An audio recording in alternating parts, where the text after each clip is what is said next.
우리의 역사는 종종 왕과 장군, 그리고 위대한 학자들의 이름으로 기록됩니다. 하지만 그 거대한 역사의 물줄기 아래에는 이름 없이 사라져간 수많은 이들의 지혜와 용기가 강물처럼 흐르고 있습니다.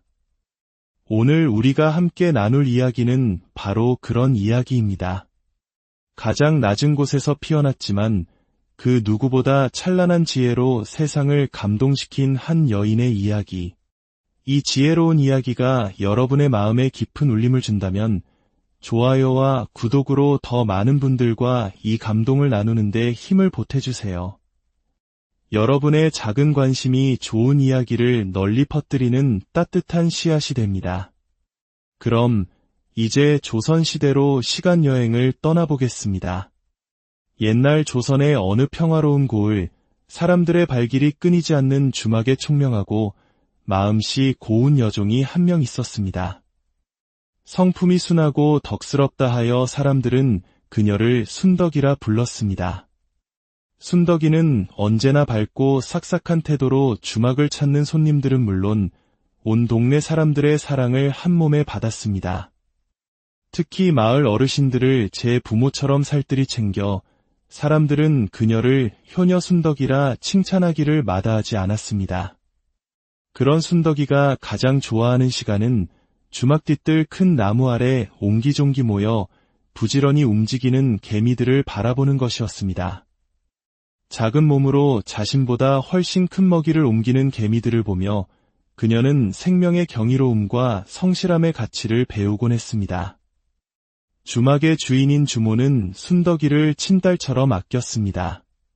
착하고 일 잘하는 순덕이가 고맙고 대견했지만 언젠가는 시집을 보내야 한다는 생각에 기쁨과 아쉬움이 교차하곤 했습니다. 저렇게 착하고 지혜로운 아이를 아내로 맞는 사내는 전생에 나라를 구한 게지. 그렇고 말고. 하지만 순덕이가 떠나면 이 주막은 얼마나 텅 비게 됐고 주막에는 만득이라는 마음씨 착한 머슴도 있었습니다. 만득이는 알게 모르게 순덕이를 마음에 품고 있었고 동네 사람들은 둘이 잘 어울린다며 수군거리곤 했습니다. 순덕이는 그런 소문을 들을 때마다 맑게 웃어넘겼지만 만득이의 순수한 마음을 늘 고맙게 여기고 있었습니다. 그러던 어느 화창한 날 순덕이는 주막에서 쓸 소고기를 사러 장터에 나섰습니다. 장터 상인들은 순덕이를 보자마자 어이쿠 우리 효녀 순덕이 왔구나. 우리 착한 순이 오늘도 참 곱네. 라며 반갑게 맞아주었습니다. 순덕이 또한 한 분 한 분에게 허리 숙여 인사를 나누며 장터를 환하게 밝혔습니다. 바로 그때 저 멀리서 소란스러운 소리가 들려왔습니다. 동네 불량배들, 이른바 왈패들이 힘없는 할머니의 좌판을 뒤엎으며 자릿세를 내놓으라고 윽박지르고 있었습니다. 그 할머니는 어린 손주를 먹여 살리기 위해 굳은 날에도 장사를 거르지 않는 분으로 순덕이는 할머니의 사정을 누구보다 잘 알고 있었습니다. 그런 할머니가 왈패들의 행패에 바닥에 쓰러져 있는 것을 보자 순덕이의 가슴 속에서 불길이 치솟았습니다. 순덕이는 한달음에 달려가 할머니 앞을 가로막았습니다. 이게 무슨 짓들입니까? 아무리 돈이 급하다고 한들 연약한 어르신을 이렇게 괴롭히는 법이 어디 있단 말입니까? 왈패들은 당돌한 순덕이를 보고는 경계하기는커녕 그녀의 어여쁜 외모에 희죽거리기 시작했습니다. 이리 예쁜 처자가 있다는 소문은 익히 들었지. 내가 바로 그 순덕이로구나. 그러지 말고 우리랑 좋은 데 가서 놀지 않겠느냐. 하지만 순덕이는 조금도 흔들리지 않았습니다. 어림없는 소리 마시오. 당장 할머니께 사죄하고 물러나지 않으면 큰 후회를 하게 될 것이오. 왈패들은 코웃음을 쳤습니다. 싫다면 내가 어쩔 것이냐. 순덕이는 침착하게 왈패들을 둘러보며 말했습니다.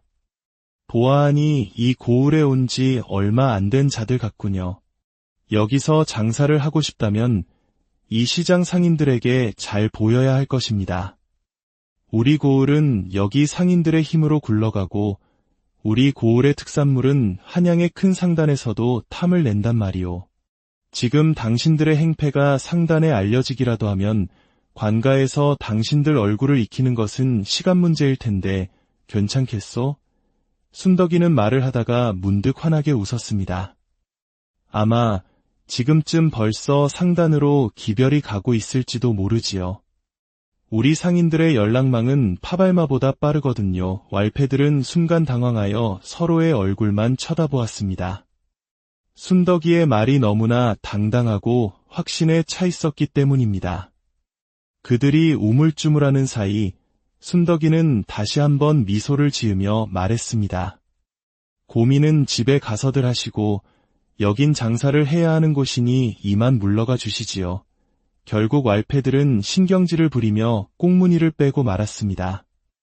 왈패들이 사라지자 시장 상인들이 순덕이에게 몰려와 칭찬을 아끼지 않았습니다. 순덕아, 내가 우리 모두를 살렸다. 어찌 그리 말을 잘한단 말이냐? 한 상인이 궁금하다는 듯 물었습니다. 그런데 정말로 상단에 연락을 한 것이냐? 순덕이는 머리를 극적이며 해맑게 웃었습니다. 에이, 설마요. 다 지어낸 말이지요. 상단에서 우리 소식을 그리 빨리 받을 리가 있겠습니까? 그제야 상인들은 배를 잡고 웃었고 장터는 순덕이의 지혜 덕분에 다시 활기를 되찾았습니다. 그런데 그때 마침 시장을 지나가던 한 점쟁이가 이 광경을 목격했습니다. 그는 관상 보기로 용하기로 소문난 사람이었습니다. 상인들의 이야기를 전해 들은 점쟁이는 호탕하게 웃었습니다. 허허, 참으로 머리 회전이 빠른 처자로구나. 나중에 시집가면 신랑을 아주 쥐락펴락하겠어. 그렇게 지나치려던 점쟁이는 문득 발걸음을 멈췄습니다.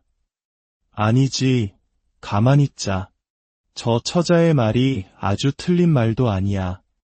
이 고을 특산물은 분명 상단에서도 필요로 하지. 들어보면 거짓 속에 진실이 있구나. 참으로 비상한 처자가 아닌가. 호기심이 생긴 점쟁이는 천천히 순덕이가 있는 곳으로 다가갔습니다. 그리고 순덕이의 얼굴을 본 순간 점쟁이는 그 자리에 얼어붙고 말았습니다. 손과 발이 벌벌 떨릴 정도의 충격이었습니다.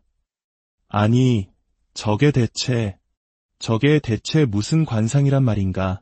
점쟁이는 마른 침을 삼키고는 홀린 듯 순덕이에게 다가가 다짜고짜 그녀의 얼굴을 양손으로 부여잡았습니다. 순덕이는 놀랄 틈도 없이 점쟁이의 하얗게 질린 얼굴과 마주했습니다. 점쟁이는 순덕이의 눈, 코, 입, 그리고 얼굴 전체의 기운을 샅샅이 뜯어보았습니다. 놀랍고도 놀랍구나. 내 평생 이런 관상은 처음 본다. 그제야 정신을 차린 순덕이가 말했습니다. 어르신, 대낮에 이게 무슨 짓입니까? 오해받기 십상입니다. 하지만 점쟁이는 얼굴에서 손을 떼기는커녕 눈물까지 글썽였습니다. 말솜씨 또한 비범하구나. 참으로 대단한 처자로세. 점쟁이의 기이한 행동에 시장 사람들도 어리둥절했습니다. 하지만 몇몇 상인이 그가 고을에서 가장 용한 점쟁이라는 것을 알아보고는 숨을 죽이고 지켜볼 뿐이었습니다. 점쟁이는 마침내 손을 놓고 순덕이에게 정중히 물었습니다. 이름이 순덕이라 하였지. 내가 지금까지 수많은 관상을 보았으나 너와 같은 관상은 처음이다. 내 관상에 대해 말해주어도 되겠느냐? 너는 단순히 양반댁 안방마님이 될 관상이 아니다. 이 나라 정일품, 종일품 대감의 부인에게만 내리는 봉작, 바로 정경부인의 관상을 지녔느니라. 정경부인, 영의정, 좌의정, 우의정의 아내에게 주어지는 한나라의 여인으로서 오를 수 있는 가장 높은 자리, 비천한 여종의 신분인 순덕이에게 정경부인의 관상이 보인다는 말에 시장은 순식간에 찬물을 끼얹은 듯 조용해졌습니다. 순덕이는 너무나 황당한 말에 그저 웃음만 나왔습니다. 하지만 점쟁이는 진지했습니다. 앞으로도 이처럼 대단한 관상은 다시 볼 수 없을 터. 오늘은 내게 참으로 값진 날이로구나. 순덕아, 내 부탁 하나만 들어주지 않겠느냐? 훗날 너의 관상을 다시 한번 볼 수 있도록 허락해주렴. 순덕이는 재치있게 답했습니다. 제 얼굴 보는 것이 그리 대단하다고 그러십니까? 우리 주막 아주머니와 만드기는 매일 보는데요. 순덕이의 말에 시장은 다시 웃음바다가 되었고 점쟁이는 흐뭇하게 웃으며 마치 큰 보물이라도 발견한 사람처럼 어깨를 들썩이며 사라졌습니다. 그날 이후 순덕이는 점쟁이의 말을 애써 잊으려 했지만 마음 한구석에서 그 말이 계속 맴돌았습니다. 그러던 어느 날 주막에 험악한 인상의 사내들이 들이닥쳤습니다. 시장에서 망신을 당했던 왈패들의 두목과 그 무리, 바로 산적들이었습니다. 주막은 순식간에 아수라장이 되었고 손님들은 겁에 질려 도망쳤습니다. 산적 두목이 순덕이를 노려보며 말했습니다. 내가 감히 내 부하들을 말 몇 마디로 바보로 만들었다지? 어디 지금도 그 잘난 상단에 연락해보거라. 너의 거짓말이 얼마나 큰 대가를 치르는지 똑똑히 보여주마. 오늘부터 이 주막은 우리 산적들의 것이다. 주모는 하늘이 무너지는 듯한 절망감에 주저앉았습니다. 그때 산적 두목이 비열하게 웃으며 제안을 하나 했습니다. 대신 내가 내는 문제를 하나 해결하면 주막은 건드리지 않으마. 그가 손짓하자 부하들이 구불구불하고 길고 두꺼운 통나무를 하나 들고 왔습니다. 통나무에는 아주 작은 구멍이 뚫려 있었습니다. 눈을 크게 뜨고 잘 보아라. 이 통나무 구멍으로 명주시를 통과시켜 보거라. 만약 해낸다면 내 모든 부하를 이끌고 조용히 물러나주마. 그것은 사실상 불가능한 일이었습니다. 통나무는 너무 길고 구멍은 너무 작았으며 안은 어떻게 휘어있는지 알 수도 없었습니다. 그때 뒤에서 지켜보던 만드기가 용기를 내어 앞으로 나섰습니다. 제가 해보겠습니다.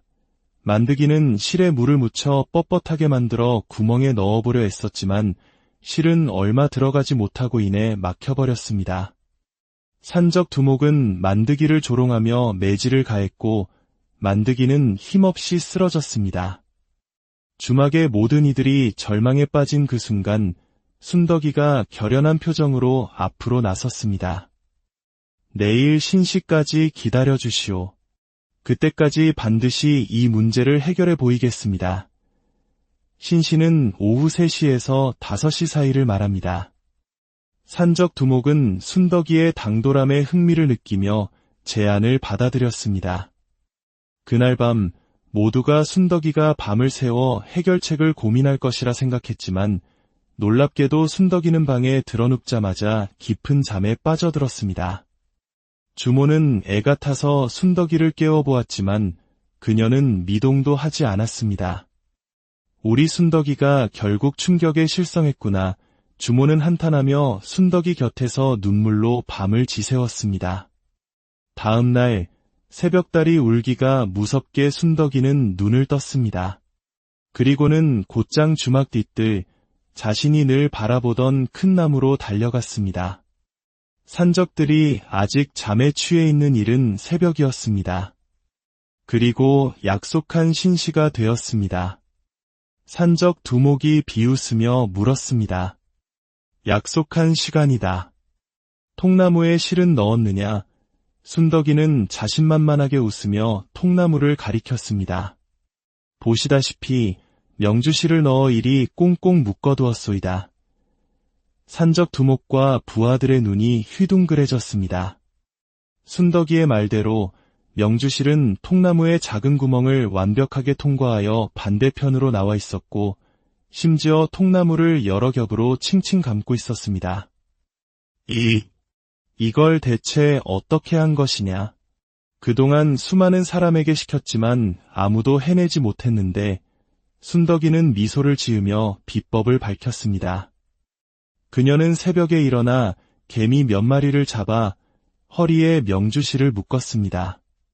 그리고 통나무 구멍 반대편에 달콤한 조청을 발라두었습니다.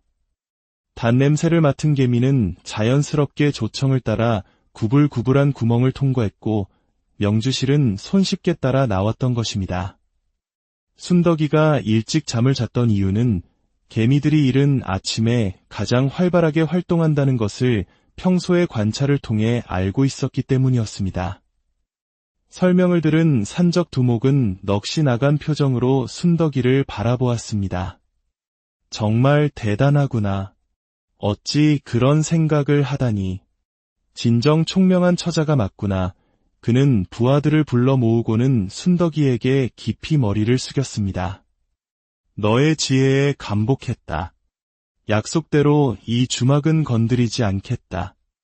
그리고 앞으로 우리 산적들의 식량은 이 주막에서 책임지고 사가도록 하겠다.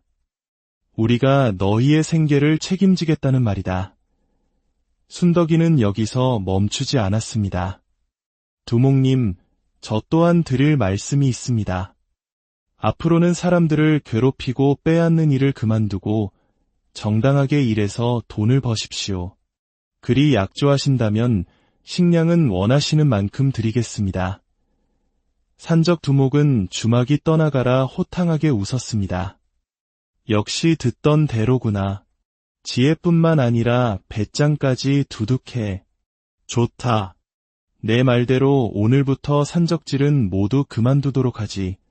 순덕이의 지혜와 용기가 흉포한 산적들마저 감화시킨 순간이었습니다. 그 후 산적들은 약속대로 힘든 일을 마다하지 않으며 정당하게 돈을 벌었고 주막은 그들에게 식량을 팔아 더욱 번창하게 되었습니다. 하지만 이 소문은 고을 사또의 귀에까지 들어가게 되었습니다. 과거의 죄를 물어 사또는 산적 두목을 잡아들였습니다. 소식을 들은 순덕이는 한 걸음에 관하로 달려가 사또에게 산적들이 개과천선했음을 용기 있게 증언했습니다. 사또는 여종의 신분으로 당당하게 말하는 순덕이에게 깊은 인상을 받았고 그녀의 말을 확인하기 위해 산적들의 행적을 몰래 조사했습니다. 과연 순덕이의 말은 모두 사실이었습니다. 사또는 산적 두목에게 빼앗았던 자릿세를 상인들에게 돌려주는 것으로 죄를 탕감해주고 풀어주었습니다. 이 일을 계기로 사또는 순덕이의 비범한 지혜를 마음속 깊이 새기게 되었습니다. 그러던 어느 날 조정으로부터 사또에게 서찰 하나가 도착했습니다.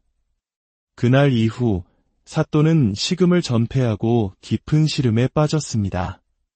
임금이 전국의 사또들 중 인재를 등용하기 위해 어려운 글거를 문제로 내었는데 도무지 그 뜻을 풀 수가 없었던 것입니다.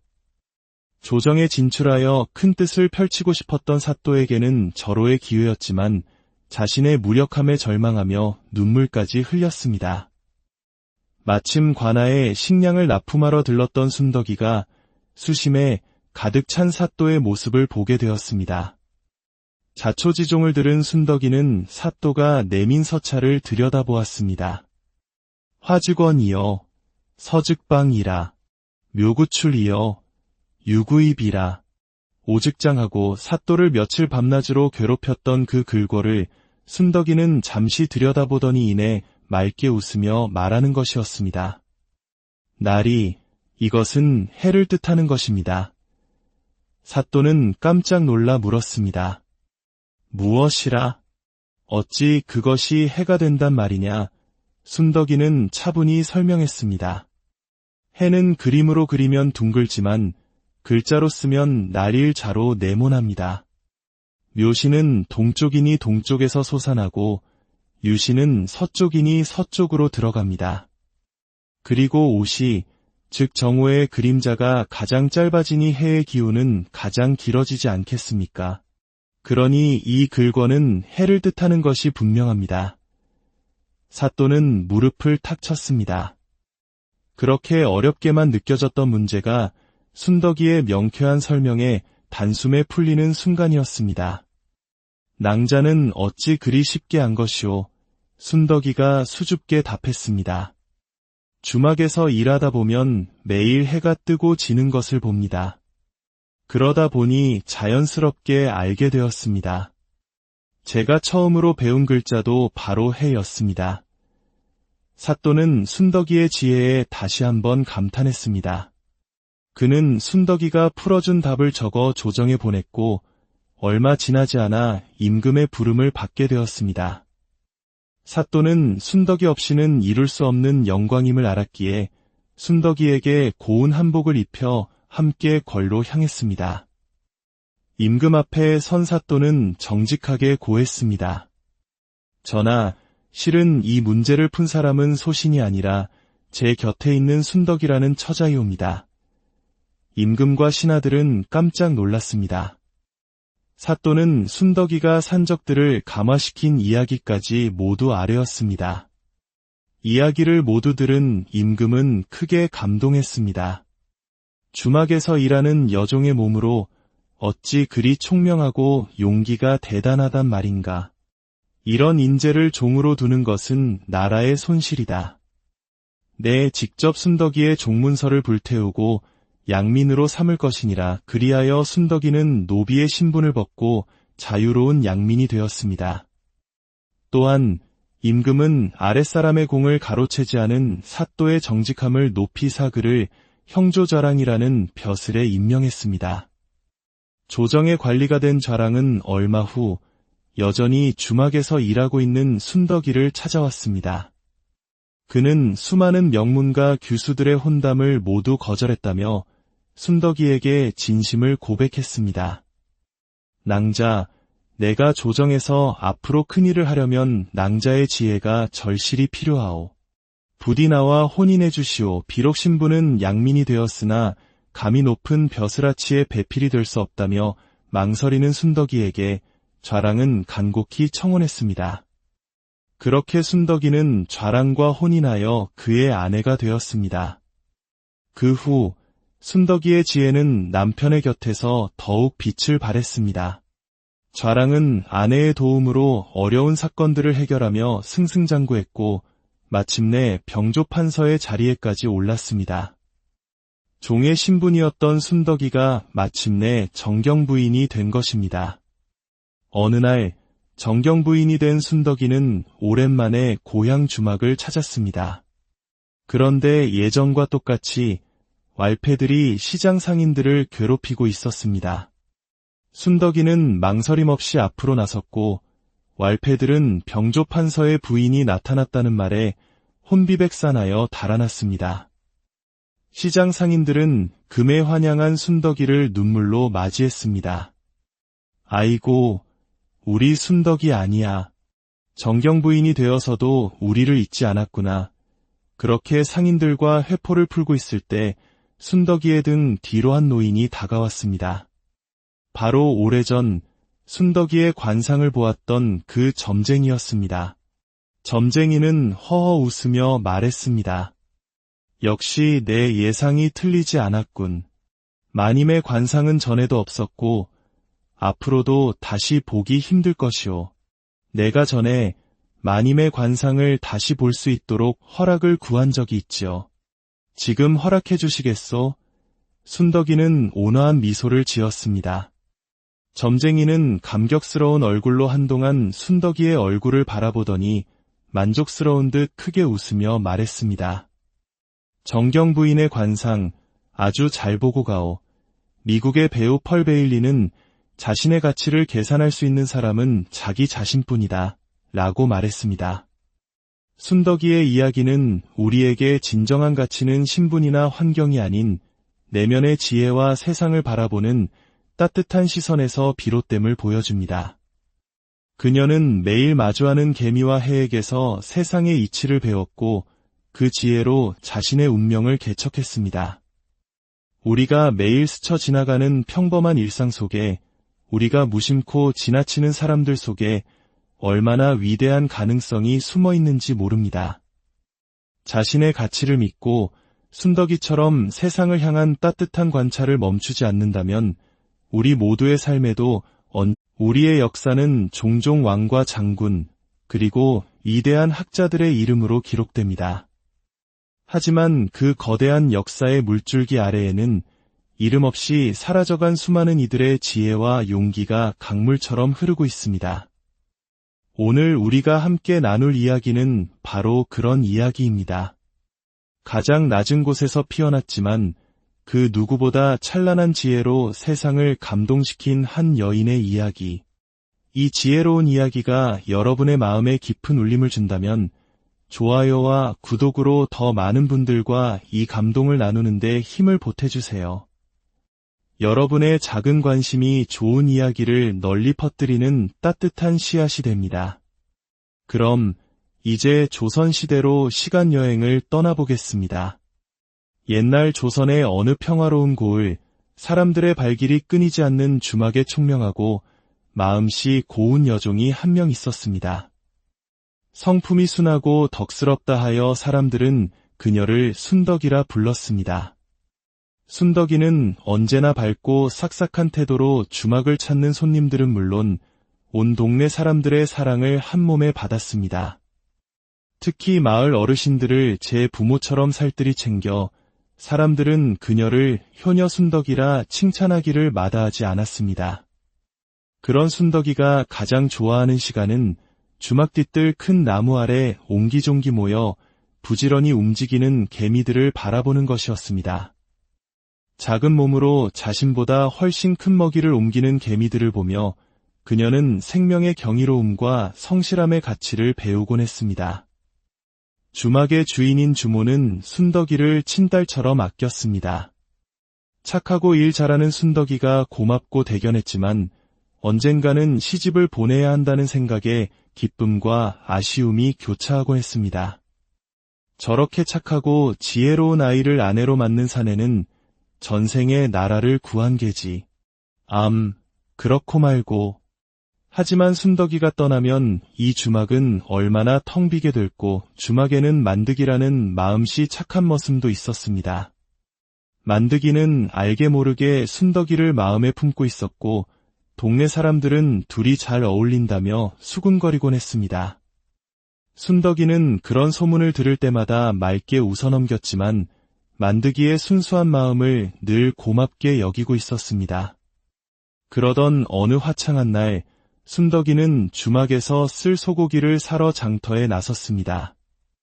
장터 상인들은 순덕이를 보자마자 어이쿠 우리 효녀 순덕이 왔구나. 우리 착한 순이 오늘도 참 곱네.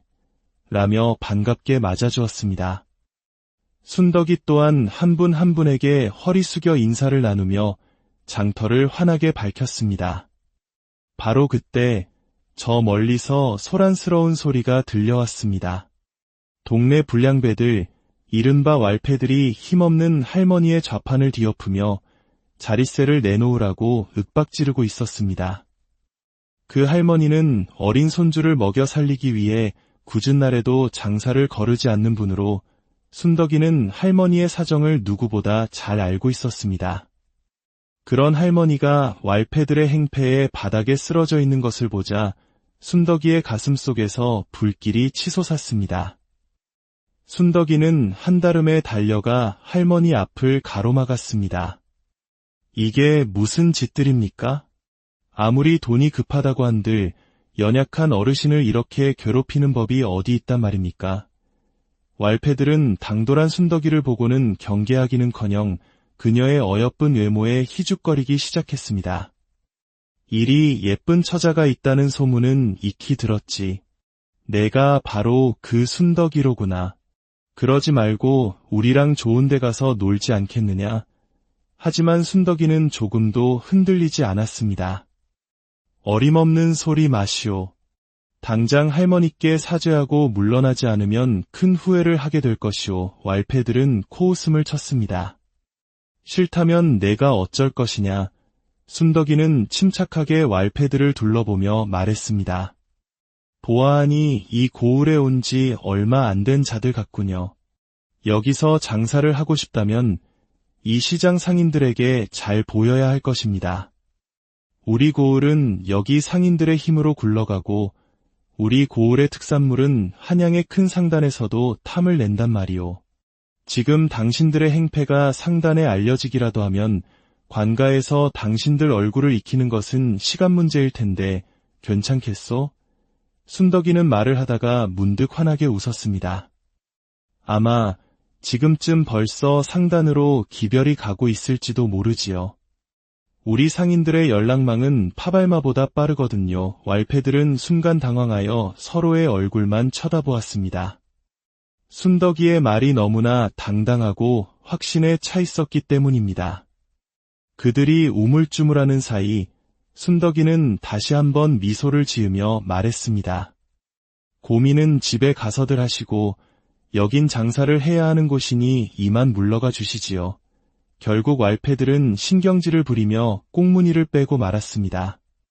왈패들이 사라지자 시장 상인들이 순덕이에게 몰려와 칭찬을 아끼지 않았습니다. 순덕아, 내가 우리 모두를 살렸다. 어찌 그리 말을 잘한단 말이냐? 한 상인이 궁금하다는 듯 물었습니다. 그런데 정말로 상단에 연락을 한 것이냐? 순덕이는 머리를 극적이며 해맑게 웃었습니다. 에이, 설마요. 다 지어낸 말이지요. 상단에서 우리 소식을 그리 빨리 받을 리가 있겠습니까? 그제야 상인들은 배를 잡고 웃었고 장터는 순덕이의 지혜 덕분에 다시 활기를 되찾았습니다. 그런데 그때 마침 시장을 지나가던 한 점쟁이가 이 광경을 목격했습니다. 그는 관상 보기로 용하기로 소문난 사람이었습니다. 상인들의 이야기를 전해 들은 점쟁이는 호탕하게 웃었습니다. 허허, 참으로 머리 회전이 빠른 처자로구나. 나중에 시집가면 신랑을 아주 쥐락펴락하겠어. 그렇게 지나치려던 점쟁이는 문득 발걸음을 멈췄습니다. 아니지, 가만히 있자. 저 처자의 말이 아주 틀린 말도 아니야. 이 고을 특산물은 분명 상단에서도 필요로 하지. 들어보면 거짓 속에 진실이 있구나. 참으로 비상한 처자가 아닌가. 호기심이 생긴 점쟁이는 천천히 순덕이가 있는 곳으로 다가갔습니다. 그리고 순덕이의 얼굴을 본 순간 점쟁이는 그 자리에 얼어붙고 말았습니다. 손과 발이 벌벌 떨릴 정도의 충격이었습니다. 아니, 저게 대체 무슨 관상이란 말인가. 점쟁이는 마른 침을 삼키고는 홀린 듯 순덕이에게 다가가 다짜고짜 그녀의 얼굴을 양손으로 부여잡았습니다. 순덕이는 놀랄 틈도 없이 점쟁이의 하얗게 질린 얼굴과 마주했습니다. 점쟁이는 순덕이의 눈, 코, 입, 그리고 얼굴 전체의 기운을 샅샅이 뜯어보았습니다. 놀랍고도 놀랍구나. 내 평생 이런 관상은 처음 본다. 그제야 정신을 차린 순덕이가 말했습니다. 어르신, 대낮에 이게 무슨 짓입니까? 오해받기 십상입니다. 하지만 점쟁이는 얼굴에서 손을 떼기는커녕 눈물까지 글썽였습니다. 말솜씨 또한 비범하구나. 참으로 대단한 처자로세. 점쟁이의 기이한 행동에 시장 사람들도 어리둥절했습니다. 하지만 몇몇 상인이 그가 고을에서 가장 용한 점쟁이라는 것을 알아보고는 숨을 죽이고 지켜볼 뿐이었습니다. 점쟁이는 마침내 손을 놓고 순덕이에게 정중히 물었습니다. 이름이 순덕이라 하였지. 내가 지금까지 수많은 관상을 보았으나 너와 같은 관상은 처음이다. 내 관상에 대해 말해주어도 되겠느냐? 너는 단순히 양반댁 안방마님이 될 관상이 아니다. 이 나라 정일품, 종일품 대감의 부인에게만 내리는 봉작, 바로 정경부인의 관상을 지녔느니라. 정경부인, 영의정, 좌의정, 우의정의 아내에게 주어지는 한나라의 여인으로서 오를 수 있는 가장 높은 자리. 비천한 여종의 신분인 순덕이에게 정경부인의 관상이 보인다는 말에 시장은 순식간에 찬물을 끼얹은 듯 조용해졌습니다. 순덕이는 너무나 황당한 말에 그저 웃음만 나왔습니다. 하지만 점쟁이는 진지했습니다.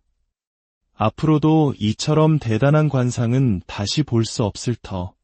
오늘은 내게 참으로 값진 날이로구나. 순덕아, 내 부탁 하나만 들어주지 않겠느냐?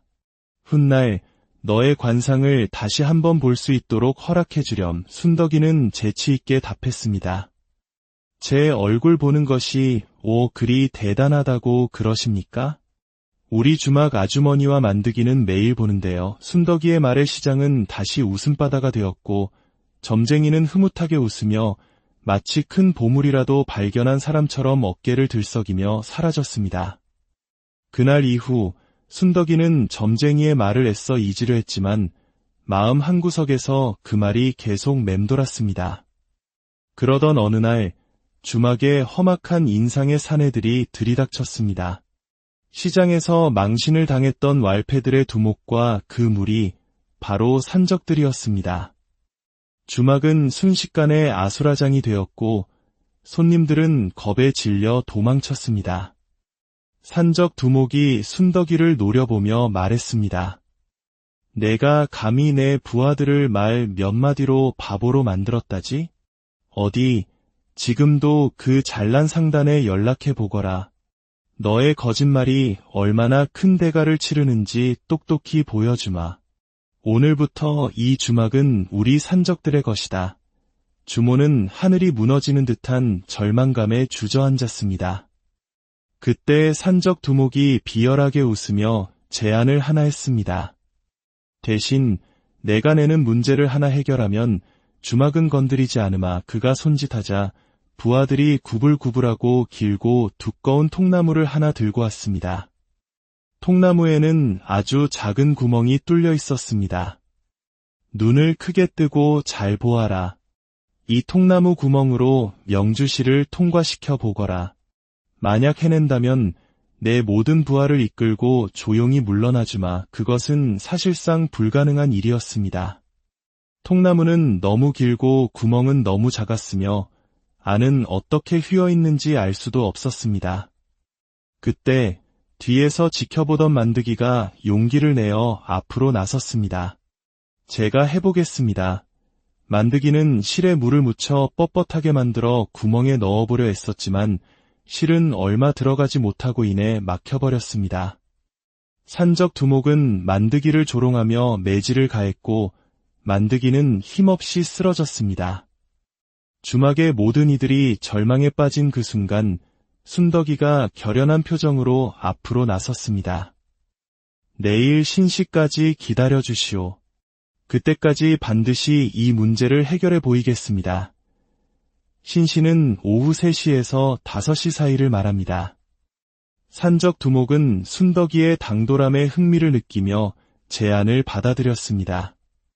그날 밤 모두가 순덕이가 밤을 새워 해결책을 고민할 것이라 생각했지만 놀랍게도 순덕이는 방에 들어눕자마자 깊은 잠에 빠져들었습니다. 주모는 애가 타서 순덕이를 깨워보았지만 그녀는 미동도 하지 않았습니다.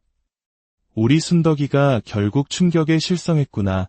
주모는 한탄하며 순덕이 곁에서 눈물로 밤을 지새웠습니다. 다음 날 새벽달이 울기가 무섭게 순덕이는 눈을 떴습니다. 그리고는 곧장 주막 뒤뜰 자신이 늘 바라보던 큰 나무로 달려갔습니다. 산적들이 아직 잠에 취해 있는 이른 새벽이었습니다. 그리고 약속한 신시가 되었습니다. 산적 두목이 비웃으며 물었습니다. 약속한 시간이다. 통나무에 실은 넣었느냐? 순덕이는 자신만만하게 웃으며 통나무를 가리켰습니다. 보시다시피 명주실을 넣어 이리 꽁꽁 묶어두었소이다. 산적 두목과 부하들의 눈이 휘둥그레졌습니다. 순덕이의 말대로 명주실은 통나무의 작은 구멍을 완벽하게 통과하여 반대편으로 나와 있었고 심지어 통나무를 여러 겹으로 칭칭 감고 있었습니다. 이걸 대체 어떻게 한 것이냐? 그동안 수많은 사람에게 시켰지만 아무도 해내지 못했는데 순덕이는 미소를 지으며 비법을 밝혔습니다. 그녀는 새벽에 일어나 개미 몇 마리를 잡아 허리에 명주실을 묶었습니다. 그리고 통나무 구멍 반대편에 달콤한 조청을 발라두었습니다.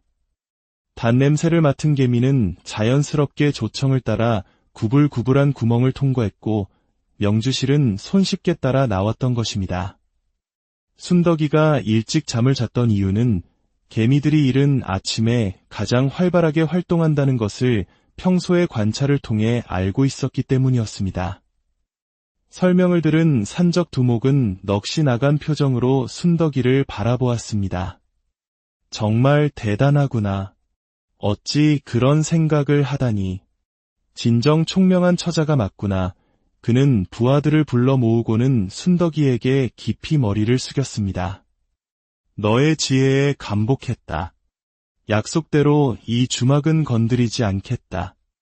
그리고 앞으로 우리 산적들의 식량은 이 주막에서 책임지고 사가도록 하겠다. 우리가 너희의 생계를 책임지겠다는 말이다. 순덕이는 여기서 멈추지 않았습니다. 두목님, 저 또한 드릴 말씀이 있습니다. 앞으로는 사람들을 괴롭히고 빼앗는 일을 그만두고 정당하게 일해서 돈을 버십시오. 그리 약조하신다면 식량은 원하시는 만큼 드리겠습니다. 산적 두목은 주막이 떠나가라 호탕하게 웃었습니다. 역시 듣던 대로구나. 지혜뿐만 아니라 배짱까지 두둑해. 좋다. 내 말대로 오늘부터 산적질은 모두 그만두도록 하지. 순덕이의 지혜와 용기가 흉포한 산적들마저 감화시킨 순간이었습니다. 그 후 산적들은 약속대로 힘든 일을 마다하지 않으며 정당하게 돈을 벌었고 주막은 그들에게 식량을 팔아 더욱 번창하게 되었습니다. 하지만 이 소문은 고을 사또의 귀에까지 들어가게 되었습니다. 과거의 죄를 물어 사또는 산적 두목을 잡아들였습니다. 소식을 들은 순덕이는 한 걸음에 관하로 달려가 사또에게 산적들이 개과천선했음을 용기 있게 증언했습니다. 사또는 여종의 신분으로 당당하게 말하는 순덕이에게 깊은 인상을 받았고 그녀의 말을 확인하기 위해 산적들의 행적을 몰래 조사했습니다. 과연 순덕이의 말은 모두 사실이었습니다. 사또는 산적 두목에게 빼앗았던 자릿세를 상인들에게 돌려주는 것으로 죄를 탕감해주고 풀어주었습니다. 이 일을 계기로 사또는 순덕이의 비범한 지혜를 마음속 깊이 새기게 되었습니다. 그러던 어느 날 조정으로부터 사또에게 서찰 하나가 도착했습니다. 그날 이후 사또는 식음을 전폐하고 깊은 시름에 빠졌습니다. 임금이 전국의 사또들 중 인재를 등용하기 위해 어려운 글거를 문제로 내었는데 도무지 그 뜻을 풀 수가 없었던 것입니다. 조정에 진출하여 큰 뜻을 펼치고 싶었던 사또에게는 절호의 기회였지만 자신의 무력함에 절망하며 눈물까지 흘렸습니다. 마침 관아에 식량을 납품하러 들렀던 순덕이가 수심에 가득 찬 사또의 모습을 보게 되었습니다. 자초지종을 들은 순덕이는 사또가 내민 서찰을 들여다보았습니다. 화직원이여, 서즉방이라, 묘구출이여, 유구입이라.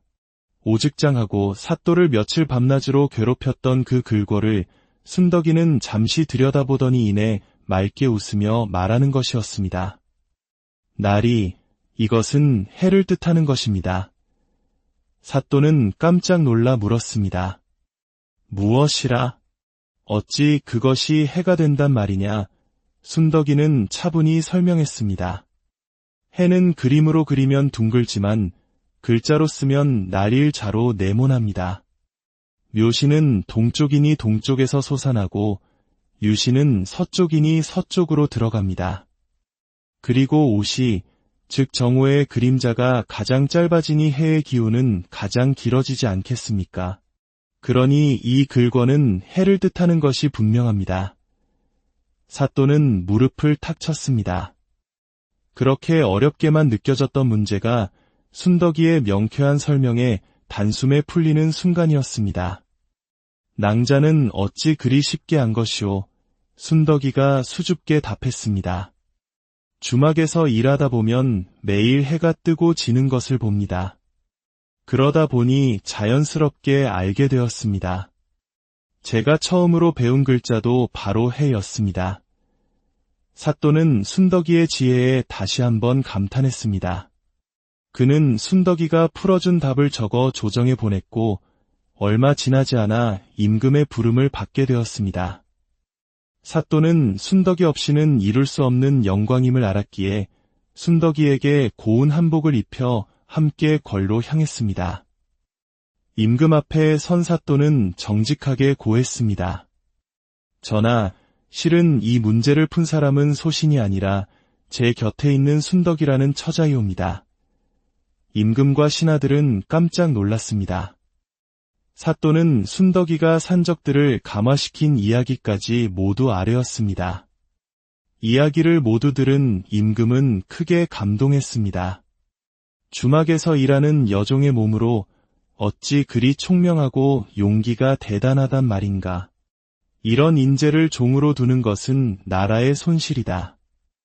내 직접 순덕이의 종문서를 불태우고 양민으로 삼을 것이니라. 그리하여 순덕이는 노비의 신분을 벗고 자유로운 양민이 되었습니다. 또한 임금은 아랫사람의 공을 가로채지 않은 사또의 정직함을 높이 사그를 형조좌랑이라는 벼슬에 임명했습니다. 조정의 관리가 된 좌랑은 얼마 후 여전히 주막에서 일하고 있는 순덕이를 찾아왔습니다. 그는 수많은 명문가 규수들의 혼담을 모두 거절했다며 순덕이에게 진심을 고백했습니다. 낭자, 내가 조정에서 앞으로 큰일을 하려면 낭자의 지혜가 절실히 필요하오. 부디 나와 혼인해 주시오. 비록 신부는 양민이 되었으나 감히 높은 벼슬아치의 배필이 될 수 없다며 망설이는 순덕이에게 좌랑은 간곡히 청혼했습니다. 그렇게 순덕이는 좌랑과 혼인하여 그의 아내가 되었습니다. 그 후 순덕이의 지혜는 남편의 곁에서 더욱 빛을 발했습니다. 좌랑은 아내의 도움으로 어려운 사건들을 해결하며 승승장구했고 마침내 병조판서의 자리에까지 올랐습니다. 종의 신분이었던 순덕이가 마침내 정경부인이 된 것입니다. 어느 날 정경부인이 된 순덕이는 오랜만에 고향 주막을 찾았습니다. 그런데 예전과 똑같이 왈패들이 시장 상인들을 괴롭히고 있었습니다. 순덕이는 망설임 없이 앞으로 나섰고 왈패들은 병조판서의 부인이 나타났다는 말에 혼비백산하여 달아났습니다. 시장 상인들은 금에 환영한 순덕이를 눈물로 맞이했습니다. 아이고, 우리 순덕이 아니야. 정경부인이 되어서도 우리를 잊지 않았구나. 그렇게 상인들과 회포를 풀고 있을 때 순덕이의 등 뒤로 한 노인이 다가왔습니다. 바로 오래전 순덕이의 관상을 보았던 그 점쟁이였습니다.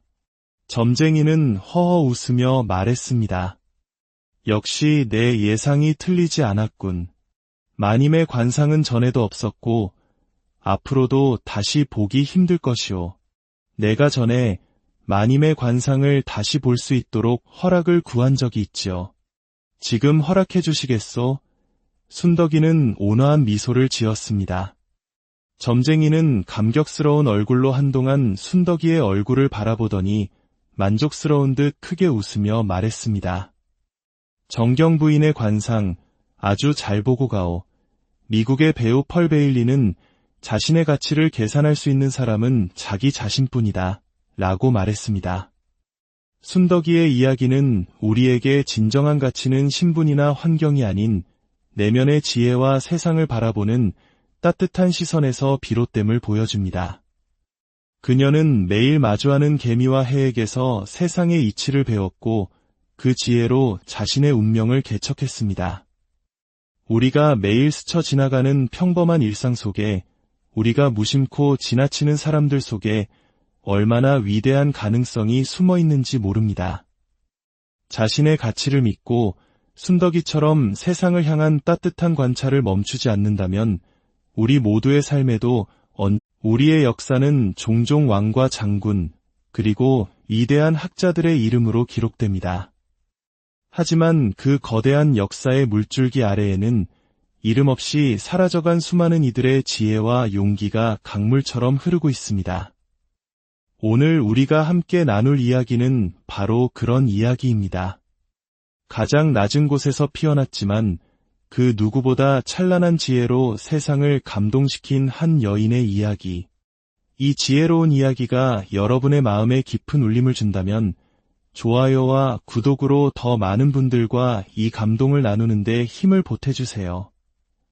여러분의 작은 관심이 좋은 이야기를 널리 퍼뜨리는 따뜻한 씨앗이 됩니다. 그럼 이제 조선시대로 시간여행을 떠나보겠습니다. 옛날 조선의 어느 평화로운 고을, 사람들의 발길이 끊이지 않는 주막에 총명하고 마음씨 고운 여종이 한 명 있었습니다. 성품이 순하고 덕스럽다 하여 사람들은 그녀를 순덕이라 불렀습니다. 순덕이는 언제나 밝고 싹싹한 태도로 주막을 찾는 손님들은 물론 온 동네 사람들의 사랑을 한 몸에 받았습니다. 특히 마을 어르신들을 제 부모처럼 살뜰히 챙겨 사람들은 그녀를 효녀 순덕이라 칭찬하기를 마다하지 않았습니다. 그런 순덕이가 가장 좋아하는 시간은 주막 뒤뜰 큰 나무 아래 옹기종기 모여 부지런히 움직이는 개미들을 바라보는 것이었습니다. 작은 몸으로 자신보다 훨씬 큰 먹이를 옮기는 개미들을 보며 그녀는 생명의 경이로움과 성실함의 가치를 배우곤 했습니다. 주막의 주인인 주모는 순덕이를 친딸처럼 아꼈습니다. 착하고 일 잘하는 순덕이가 고맙고 대견했지만 언젠가는 시집을 보내야 한다는 생각에 기쁨과 아쉬움이 교차하곤 했습니다. 저렇게 착하고 지혜로운 아이를 아내로 맞는 사내는 전생에 나라를 구한 게지. 그렇고 말고. 하지만 순덕이가 떠나면 이 주막은 얼마나 텅 비게 됐고 주막에는 만득이라는 마음씨 착한 머슴도 있었습니다. 만득이는 알게 모르게 순덕이를 마음에 품고 있었고 동네 사람들은 둘이 잘 어울린다며 수군거리곤 했습니다. 순덕이는 그런 소문을 들을 때마다 맑게 웃어넘겼지만 만득이의 순수한 마음을 늘 고맙게 여기고 있었습니다. 그러던 어느 화창한 날 순덕이는 주막에서 쓸 소고기를 사러 장터에 나섰습니다. 장터 상인들은 순덕이를 보자마자 어이쿠 우리 효녀 순덕이 왔구나. 우리 착한 순이 오늘도 참 곱네. 라며 반갑게 맞아주었습니다. 순덕이 또한 한 분 한 분에게 허리 숙여 인사를 나누며 장터를 환하게 밝혔습니다. 바로 그때 저 멀리서 소란스러운 소리가 들려왔습니다. 동네 불량배들, 이른바 왈패들이 힘없는 할머니의 좌판을 뒤엎으며 자릿세를 내놓으라고 윽박지르고 있었습니다. 그 할머니는 어린 손주를 먹여 살리기 위해 굳은 날에도 장사를 거르지 않는 분으로 순덕이는 할머니의 사정을 누구보다 잘 알고 있었습니다. 그런 할머니가 왈패들의 행패에 바닥에 쓰러져 있는 것을 보자 순덕이의 가슴 속에서 불길이 치솟았습니다. 순덕이는 한달음에 달려가 할머니 앞을 가로막았습니다. 이게 무슨 짓들입니까? 아무리 돈이 급하다고 한들 연약한 어르신을 이렇게 괴롭히는 법이 어디 있단 말입니까? 왈패들은 당돌한 순덕이를 보고는 경계하기는커녕 그녀의 어여쁜 외모에 희죽거리기 시작했습니다. 이리 예쁜 처자가 있다는 소문은 익히 들었지. 내가 바로 그 순덕이로구나. 그러지 말고 우리랑 좋은 데 가서 놀지 않겠느냐? 하지만 순덕이는 조금도 흔들리지 않았습니다. 어림없는 소리 마시오. 당장 할머니께 사죄하고 물러나지 않으면 큰 후회를 하게 될 것이오. 왈패들은 코웃음을 쳤습니다. 싫다면 내가 어쩔 것이냐. 순덕이는 침착하게 왈패들을 둘러보며 말했습니다. 보아하니 이 고을에 온 지 얼마 안 된 자들 같군요. 여기서 장사를 하고 싶다면 이 시장 상인들에게 잘 보여야 할 것입니다. 우리 고을은 여기 상인들의 힘으로 굴러가고 우리 고을의 특산물은 한양의 큰 상단에서도 탐을 낸단 말이오. 지금 당신들의 행패가 상단에 알려지기라도 하면 관가에서 당신들 얼굴을 익히는 것은 시간 문제일 텐데 괜찮겠소? 순덕이는 말을 하다가 문득 환하게 웃었습니다. 아마 지금쯤 벌써 상단으로 기별이 가고 있을지도 모르지요. 우리 상인들의 연락망은 파발마보다 빠르거든요. 왈패들은 순간 당황하여 서로의 얼굴만 쳐다보았습니다. 순덕이의 말이 너무나 당당하고 확신에 차 있었기 때문입니다. 그들이 우물쭈물하는 사이 순덕이는 다시 한번 미소를 지으며 말했습니다. 고민은 집에 가서들 하시고 여긴 장사를 해야 하는 곳이니 이만 물러가 주시지요. 결국 왈패들은 신경질을 부리며 꽁무니를 빼고 말았습니다. 왈패들이 사라지자 시장 상인들이 순덕이에게 몰려와 칭찬을 아끼지 않았습니다. 순덕아, 내가 우리 모두를 살렸다. 어찌 그리 말을 잘한단 말이냐? 한 상인이 궁금하다는 듯 물었습니다. 그런데 정말로 상단에 연락을 한 것이냐? 순덕이는 머리를 극적이며 해맑게 웃었습니다. 에이, 설마요. 다 지어낸 말이지요. 상단에서 우리 소식을 그리 빨리 받을 리가 있겠습니까? 그제야 상인들은 배를 잡고 웃었고 장터는 순덕이의 지혜 덕분에 다시 활기를 되찾았습니다. 그런데 그때 마침 시장을 지나가던 한 점쟁이가 이 광경을 목격했습니다. 그는 관상보기로 용하기로 소문난 사람이었습니다. 상인들의 이야기를 전해 들은 점쟁이는 호탕하게 웃었습니다. 허허, 참으로 머리 회전이 빠른 처자로구나. 나중에 시집가면 신랑을 아주 쥐락펴락하겠어. 그렇게 지나치려던 점쟁이는 문득 발걸음을 멈췄습니다. 아니지, 가만히 있자. 저 처자의 말이 아주 틀린 말도 아니야. 이 고을 특산물은 분명 상단에서도 필요로 하지. 들어보면 거짓 속에 진실이 있구나. 참으로 비상한 처자가 아닌가. 호기심이 생긴 점쟁이는 천천히 순덕이가 있는 곳으로 다가갔습니다. 그리고 순덕이의 얼굴을 본 순간 점쟁이는 그 자리에 얼어붙고 말았습니다. 손과 발이 벌벌 떨릴 정도의 충격이었습니다. 아니, 저게 대체 무슨 관상이란 말인가. 점쟁이는 마른 침을 삼키고는 홀린 듯 순덕이에게 다가가 다짜고짜 그녀의 얼굴을 양손으로 부여잡았습니다. 순덕이는 놀랄 틈도 없이 점쟁이의 하얗게 질린 얼굴과 마주했습니다. 점쟁이는 순덕이의 눈, 코, 입, 그리고 얼굴 전체의 기운을 샅샅이 뜯어보았습니다. 놀랍고도 놀랍구나. 내 평생 이런 관상은 처음 본다. 그제야 정신을 차린 순덕이가 말했습니다. 어르신, 대낮에 이게 무슨 짓입니까? 오해받기 십상입니다. 하지만 점쟁이는 얼굴에서 손을 떼기는커녕 눈물까지 글썽였습니다. 말솜씨 또한 비범하구나. 참으로 대단한 처자로세. 점쟁이의 기이한 행동에 시장 사람들도 어리둥절했습니다. 하지만 몇몇 상인이 그가 고을에서 가장 용한 점쟁이라는 것을 알아보고는 숨을 죽이고 지켜볼 뿐이었습니다. 점쟁이는 마침내 손을 놓고 순덕이에게 정중히 물었습니다. 이름이 순덕이라 하였지. 내가 지금까지 수많은 관상을 보았으나 너와 같은 관상은 처음이다. 내 관상에 대해 말해주어도 되겠느냐? 너는 단순히 양반댁 안방마님이 될 관상이 아니다. 이 나라 정일품, 종일품 대감의 부인에게만 내리는 봉작, 바로 정경부인의 관상을 지녔느니라. 정경부인, 영의정, 좌의정, 우의정의 아내에게 주어지는 한나라의 여인으로서 오를 수 있는 가장 높은 자리.